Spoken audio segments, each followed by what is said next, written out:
ಹಿಂದೂಗಳು ಹಾಗೂ ಹಿಂದುತ್ವದ ಕುರಿತು ಅತಿ ದೊಡ್ಡ ಹೇಳಿಕೆಯನ್ನ ನೀಡಿದ್ದಾರೆ ರಾಷ್ಟ್ರೀಯ ಸ್ವಯಂ ಸೇವಕ ಸಂಘದ ಮುಖ್ಯಸ್ಥ ಮೋಹನ್ ಭಾಗವತ್ ಅವರು ಜಗತ್ತು ಅಸ್ತಿತ್ವದಲ್ಲಿರುವುದೇ ಹಿಂದೂಗಳಿಂದ ಅಂತ ಇವತ್ತು ಹೇಳಿದ್ದಾರೆ.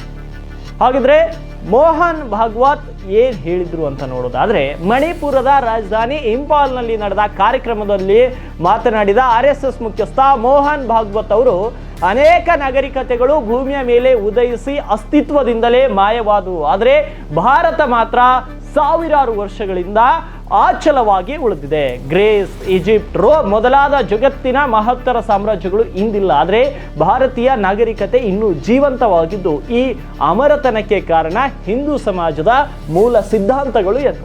ಈ ಮೂಲಕ ಜಗತ್ತಿನ ಇತಿಹಾಸದಲ್ಲಿ ಏನೇ ಬದಲಾವಣೆಗಳು ನಡೆದರೂ ಕೂಡ ಹಿಂದೂ ಸಮಾಜ ಮತ್ತು ಭಾರತೀಯ ನಾಗರಿಕತೆಯ ಮೂಲ ಬಲವು ಎಂದೂ ಕುಂದುವುದಿಲ್ಲ ಅಂತ ಅವರು ಸ್ಪಷ್ಟವನ್ನು ಪಡಿಸಿದ್ದಾರೆ. ಮುಂದುವರೆದವರು ಮಾತನಾಡ್ತಾರೆ, ಮೋಹನ್ ಭಾಗವತ್ ಅವರು ಹಿಂದೂಗಳು ಅಸ್ತಿತ್ವದಲ್ಲಿಲ್ಲದೇ ಹೋಗಿದ್ರೆ ಜಗತ್ತು ಅಸ್ತಿತ್ವದಲ್ಲಿಲ್ಲ. ಧರ್ಮ, ಕಾರ್ಯ, ಮೌಲ್ಯದಂತ ಮಾನವೀಯತೆಯ ಬದುಕನ್ನ ಹಿಂದೂ ಸಮಾಜವೇ ಜಗತ್ತಿಗೆ ನೀಡಿದೆ ಅಂತ ಹೇಳ್ತಾರೆ. ಹಿಂದೂ ಎಂಬುದು ಕೇವಲ ಧರ್ಮವಲ್ಲ, ಅದೊಂದು ಜವಾಬ್ದಾರಿ ಅಂತ ಹೇಳಿದ್ದಾರೆ. ಇನ್ನು ಕೆಲವೊಂದಷ್ಟು ಮಾಧ್ಯಮಗಳು ವರದಿ ಮಾಡದಂತೆ ಭಾಗವತ್ ಅವರ ಪ್ರಕಾರ ಹಿಂದೂ ಎನ್ನುವುದು ಕೇವಲ ಧರ್ಮ ಸಂಬಂಧಿ ಗುರುತಲ್ಲ, ಹಿಂದೂ ಎಂದು ಕರೆಸಿಕೊಳ್ಳುವುದು ಒಂದು ನೈತಿಕ ಕರ್ತವ್ಯ. ಭಾರತದಲ್ಲಿ ಹುಟ್ಟಿದ ಪ್ರತಿಯೊಬ್ಬರು, ಇಲ್ಲಿ ಬದುಕುವ ಪ್ರತಿಯೊಬ್ಬರು ಭೌತಿಕವಾಗಿ, ಸಾಂಸ್ಕೃತಿಕವಾಗಿ ಈ ನೆಲದ ಸುಪುತ್ರರಾಗಿದ್ದು ಅದು ಹಿಂದೂ ಎಂಬುದರ ಅರ್ಥವಾಗಿದೆ. ಅದರಂತೆ ದೇಶದ ಭವಿಷ್ಯಕ್ಕಾಗಿ ಜವಾಬ್ದಾರಿಯಾಗಿ ನಡೆದುಕೊಳ್ಳುವುದು ಹಿಂದುತ್ವದ ನಿಜವಾದ ತತ್ವ ಅಂತ ಅವರು ಹೇಳಿದ್ದಾರೆ. ಇನ್ನೊಂದೆಡೆ 2026 ಮಾರ್ಚ್ ಅಂತ್ಯದೊಳಗೆ ಭಾರತದಲ್ಲಿ ನಕ್ಸಲರನ್ನ ಮೆಟ್ಟಿ ಹಾಕಬೇಕು ಅಂತ ಕೇಂದ್ರ ಸರ್ಕಾರ ಹೊರಟಿದೆ. ಮತ್ತೊಂದೆಡೆ ಭದ್ರತಾ ಪಡೆಗಳ ಸೈನಿಕರ ಕಾರ್ಯಾಚರಣೆಗೆ ಬೆಚ್ಚಿ ಬಿದ್ದಿದ್ದು ಶರಣಾಗ್ತಾ ಇದ್ದಾರೆ.